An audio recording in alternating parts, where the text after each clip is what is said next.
राजनीति के गलियारों में आप सभी का बहुत बहुत स्वागत है। हम इस समय मौजूद है रामू टेकाम जी, जो मध्य प्रदेश आदिवासी कांग्रेस के अध्यक्ष है। आइए हम जानते हैं उनसे आगामी विधानसभा के बारे में, वो किस तरह से उनके दौरे रहेंगे, क्या उनकी रणनीति रहेगी। रामू जी, आपका हमारे चैनल में बहुत बहुत स्वागत है। किस तरह से आपके दौरे शुरू हो जाएंगे? अब क्या आप आदिवासी समाज को एकजुट करेंगे?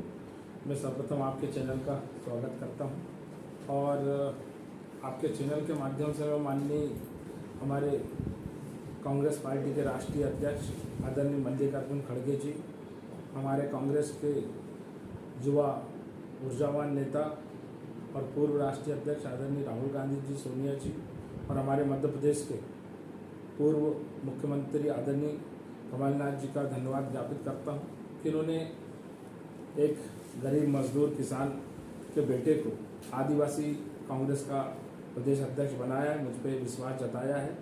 और आने वाले 2023 में जो विधानसभा चुनाव है उसको लेकर के एक विस्तृत तौर से मेरी रणनीति बनी है, जिसमें अभी मैं 20 तारीख से लगातार पूरे प्रदेश का दौरा करूंगा, जिलेवार दौरा करूंगा। सबसे पहले तो मेरी एक ही प्राथमिकता है कि संगठन को मजबूत करूँ हर ब्लॉक स्तर पे, और जो हमारी पूरे ये मेरे दौरे खत्म होने के बाद में मैं पूरे जो 47 हमारे विधानसभा सीट है, इन सीटों का मैं दौरा करूंगा और इन 47 सीटों में जाकर के हमारे जितने भी हमारे आदिवासी भाई हैं और हमारे अनुसूचित जाति वर्ग के, पिछड़ा वर्ग के और अन्य सामान्य वर्ग के भी जो भाई हैं, जो आने वाला जो मध्य प्रदेश है हम उसे किस रूप में देखना चाहते हैं, उसको लेकर के हम संवाद करेंगे, बात करेंगे। चूँकि ये लगभग शिवराज सिंह चौहान जी का कार्यकाल सभी लोग जानते हैं कि जब से वो मुख्यमंत्री बने और फिर लोकतंत्र की हत्या करके, विधायकों की खरीद फरोख्त करके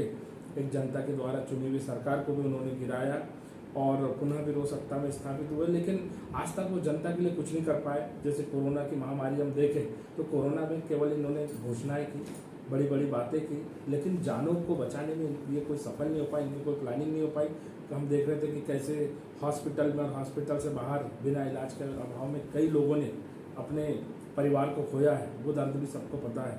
और आज हमारे सामने सबसे बड़ी चुनौती है आदिवासी वर्ग के साथ में कि जो भारतीय जनता पार्टी चाहे केंद्र की बात करे चाहे राज्य की बात करे, ये अभी जो आरक्षण को ख़त्म करने के लिए ये जो आउटसोर्सिंग और ये जो निजीकरण करना, ये जो जिस तरीके से पीठ में खंजर भोग करके हमारे हक को ख़त्म करने का काम कर रही है, तो इससे मुझे हमारे समाज को अवगत कराना है। क्योंकि देखिए, आज यदि आरक्षण है तो आज रामू टेकाम आपके सामने आपके टीवी चैनल में बैठ के ये बात कर रहे हैं। अगर आरक्षण नहीं होता, बाबा साहब अम्बेडकर जी संविधान नहीं बनाए होते, तो आज हम बराबर में बैठ के आपके सामने बात नहीं कर पाते। आज भी वही सामंतवाद होता और वही मनोवाद होता और हम हमारे वर्ग के लोग वही जो पुराना काम है, जो लोग सोचते हैं कि ये पैरों के नीचे होते, लेकिन बाबा साहब अम्बेडकर के बनाए हुए संविधान को, इतने खूबसूरत संविधान को कांग्रेस पार्टी ने पंडित जवाहरलाल नेहरू से लेकर इंदिरा गांधी से लेकर राजीव जी से लेकर के जितनी भी सरकारें हमारी रही, जितने प्रधानमंत्री हम हमारे रहे और अन्य भी रहे, मैं ऐसा नहीं कहूँगा कि कुछ लोगों ने, लेकिन विस्तृत तौर पे अगर हम भारत के निर्माण की और आदिवासियों की दशा और दिशा बदलने का अगर किसी ने काम किया है तो कांग्रेस पार्टी ने किया है। तो उस आरक्षण को बचाने का हमारा वो होगा। आज देखिए पदोन्नति में आरक्षण, आज हमारे इतने सारे अधिकारी कर्मचारी बेचारे अपने वो एक ही पद में है, अभी उनकी पदोन्नति नहीं हो पा रही है। सर कभी कोर्ट जा रहा है, कभी कोर्ट राज्य के ऊपर थोप रही है कि भाई तो राज्य खुद निर्णय ले। पहले दिग्विजय सिंह जी की सरकार थी, उस समय कानून बना था पदोन्नति में आरक्षण का, उस समय हमारे लोगों को लाभ मिला, उनको बढ़ाया गया। लेकिन अभी वर्तमान में शिवराज सिंह चौहान जी कुछ भी नहीं कर रहे हैं। उसके बाद में बैकलॉग वर्ग की सबसे बड़ी चुनौती, आज शिवराज सिंह के कार्यकाल में इतने लाखों युवा बेरोजगार घूम रहे हैं कि उनको नौकरियां नहीं मिल रही। अगर भर्तियां निकाल रहे तो वो भर्तियों में पेपर लीक हो जा रहे हैं, कहीं पेपर लीक हो जा रहा है, कहीं घोटाला कर रहे हैं, बड़े बड़े घोटाले नौकरियों में सामने आ रहे हैं। तो ये हमारा कलंकित मध्य प्रदेश को हमें बदलना है। ये केवल सिर्फ वर्तमान की बात नहीं है, हमें आने वाले भविष्य को सुरक्षित करने के लिए कमलनाथ जी के नेतृत्व में कांग्रेस की सरकार को लाना है, ताकि आदिवासी वर्ग हो, चाहे अनुसूचित जाति वर्ग हो, चाहे वो पिछड़ा वर्ग हो। माननीय कमलनाथ जी ने जब सरकार थी तो 27% आरक्षण हमारे ओबीसी वर्ग को भी देने का काम किया था, लेकिन आज हम देख रहे हैं कि आज सभी दरवाजों से आरक्षण को घुमाने का काम चल रहा है और हमारे वर्ग को केवल दबाने का काम। आपने देखा कि जनता के द्वारा चुना हुआ जो जनप्रतिनिधि होता है, चाहे विधानसभा या लोकसभा में, किन की बात रखता है? वो जनता की बात रखता है। आज राहुल गांधी जी ने जो देश में हुए भारी भ्रष्टाचार को लेकर के जो बात की, वो जो अडानी के ऊपर जो सवाल उठाए, ललित मोदी के ऊपर, नीरव मोदी जो देश का पैसा लेकर के चले गए, आज वो बात तो रखी उन्होंने जो देश के लिए रखी, लेकिन आज उनका क्या हुआ?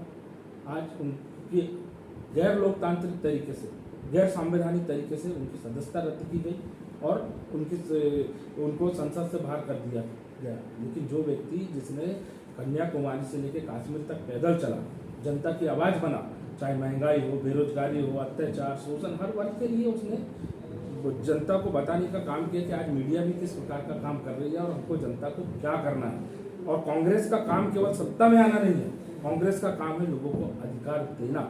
तो सबसे बड़ी चुनौती अभी 2023 में आदिवासी कांग्रेस के ऊपर है, रामू टेकाम जी के ऊपर है।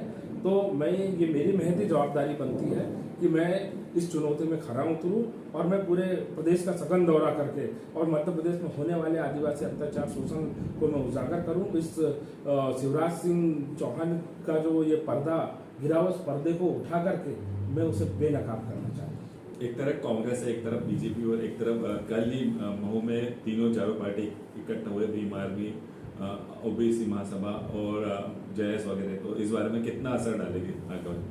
देखिए, ये लोकतंत्र है और इस संविधान की खूबसूरती, और सबको अधिकार है। बाबा साहब सबके हैं, बाबा साहब ने सबके लिए किया। आज सब राजनीतिक दल अगर उनके पास चाह रहे हैं तो ये संविधान की ताकत है। लेकिन मध्य प्रदेश की जनता को समझना है, ये जनता को तय करना है कि आज जैसे हमारे कमलनाथ जी ने कहा है, जैसे हमारी सरकार बनती है तो हम ओल्ड पेंशन स्कीम योजना लागू करेंगे और हमारी बहनों के लिए, जैसे शिवराज सिंह जी ने लाडली बहना 1000 रुपये देना है, उसमें आज हमारी कितनी बहनें लाइन पे लग रही है। उसमें भी क्राइटेरिया कि ये नहीं होना, वो नहीं होना, वो टैक्स पेयर नहीं होना, गाड़ी घोड़ा वाला नहीं होना, मोबाइल वाला नहीं होना, ये।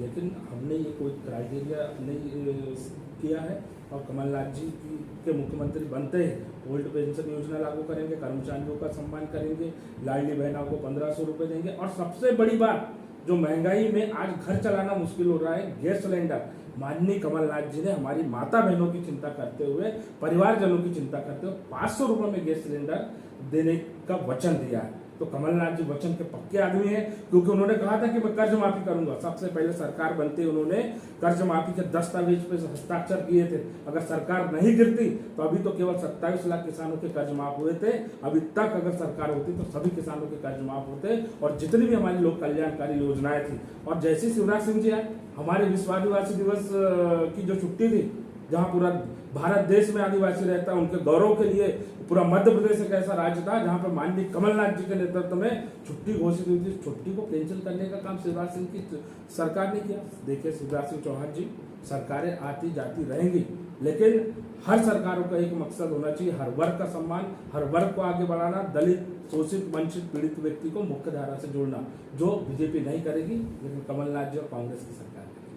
तो दर्शकों, ये थे हमारे साथ मध्य प्रदेश आदिवासी कांग्रेस के अध्यक्ष रामू टेकाम जी। राजनीति के गलियारे में मुझे दीजिए इजाजत, फिर किसी नए मेहमान के साथ। भोपाल की ताज़ा खबरों के लिए हमारे YouTube चैनल को लाइक करें और सब्सक्राइब करें। धन्यवाद।